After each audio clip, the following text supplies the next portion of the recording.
দীর্ঘদিনের দুর্ভোগের পর অবসান হলো সমস্যার। বিধায়ক কিশোরনাথের উদ্যোগে সংস্কার হলো রতনপুর এবং শিলচর সংযোগকারী সড়ক। উল্লেখযোগ্য যে রতনপুর চা বাগান থেকে শিলচরমুখী গুরুত্বপূর্ণ সংযোগী সড়কটি দীর্ঘদিন ধরে অত্যন্ত বেহাল অবস্থায় পড়েছিল। হাঁটুর বেশি কাদা জল জমে থাকায় সাধারণ মানুষের পায়ে হেঁটে চলাচল ছিল অত্যন্ত কষ্টসাধ্য। যানবাহন চলাচল কার্যত বন্ধ হয়ে যাওয়ায় প্রতিদিন চরম দুর্ভোগের শিকার হচ্ছিলেন এলাকার চা শ্রমিক, ছাত্রছাত্রী, রোগী এবং সাধারণ পথচারীরা।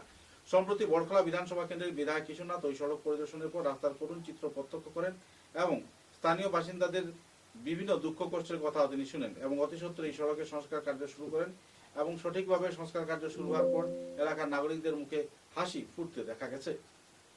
বাগানবাসী উপকৃত এবং ওনাকে দীর্ঘজীবী হওয়ার জন্য আমরা ভগবানের কাছে প্রার্থনা করব।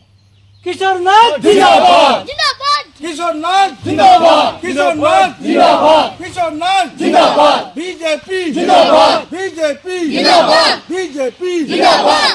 बोलो बोलो भारत माता की जय, बोलो बोलो भारत माता की जय। किशोरनाथ जिंदाबाद, किशोरनाथ जिंदाबाद, किशोरनाथ जिंदाबाद, बीजेपी जिंदाबाद, बीजेपी जिंदाबाद, हेमंत विश्व शर्मा जिंदाबाद, हेमंत विश्व शर्मा जिंदाबाद, हेमंत विश्व शर्मा जिंदाबाद। আজকে আমরা বিধায়ক কিশোরনাথ মহাশয় কয়েকদিন আগে কথা দিয়ে